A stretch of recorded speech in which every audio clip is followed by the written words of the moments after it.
Bananas. What is that?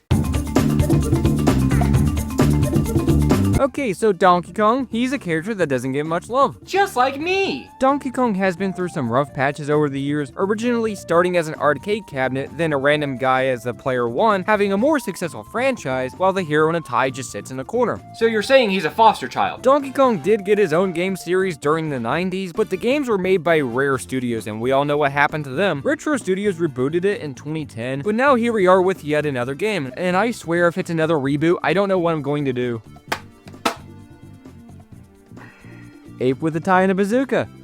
Who? Donkey Kong Bananza. This is a Nintendo Switch 2 exclusive that was so close to being a launch title, it wasn't. The Nintendo Switch 2 being a successor for the Nintendo Switch, the console needs to have some games in order to make it interesting. I don't want to play Donkey Kong Country Tropical Freeze for 10 years now. Joke's on you, I played for 11 years. So this is what we got instead. So no more waiting, pop the game in and wait for an update.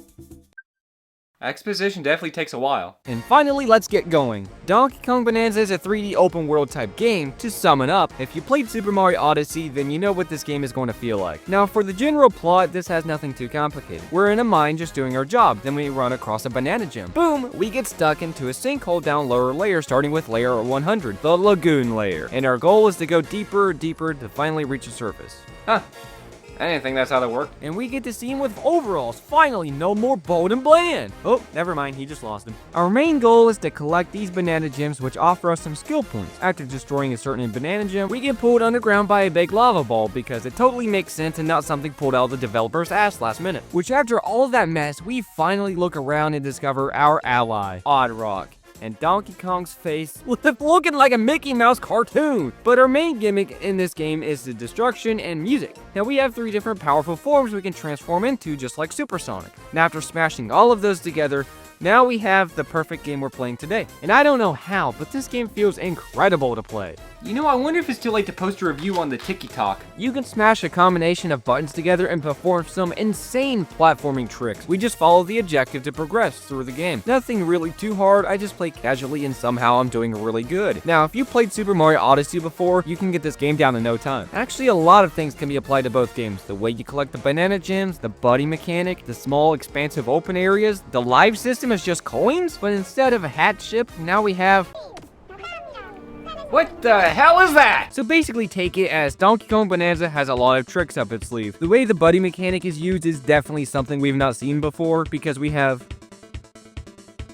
Oh, so that's why the cover looked like this. Yeah, Pauline is our main side character, which I don't know why the game acts like it's this big reveal when the cover just has it right there. Now, another gameplay mechanic is to break the ground, destroy things, and forge your own path, which is a really cool idea. Sure, sometimes you can mess up too far and you have to reset everything, but the game allows you to use it to your advantage. And there are certain sections you're meant to destroy to continue. Isn't this game fun yet? Now, comparing this to previous games, this is definitely different from those. Sure, the gameplay nods to those games, but in very specific situations. A high chance that we can have some cool abilities in this game. We unlock Gorilla Kong, Zebra Kong, and Ostrich Kong, which feature specific strength, speed, and flight upgrades. These only last a small amount of time, but it's just enough to beat the ever-living crap out of the bosses. Speaking of which, we have different enemies from this new group, Void Co. Oh, and King K. Rool still here. Phew, I thought I was going to have a heart attack. And different bosses feel a bit easy in this game. Even on hard mode, the bosses feel like warm-ups. You smack them a few times and just move on. The game tries to throw challenge my way, but I parry so early that it cancels out. Basically, 3 slaps later and I get a participation trophy. Foster child, no self-defense. But with the different layers that there are between here and there, we do eventually get multiple paths to take. You can literally climb on anything, so no more waiting for vines to climb. Perform insane platforming and make your own path. Donkey Kong Bananza has a lot for us in store. The older games just had, oh, Tiki, that's not good. They broke into your house? No problem. Now we're talking about Void Co, Planet Course, and after beating a boss, we have a quick moment to rest and dive into a huge tunnel. Now each layer has a unique theme to it,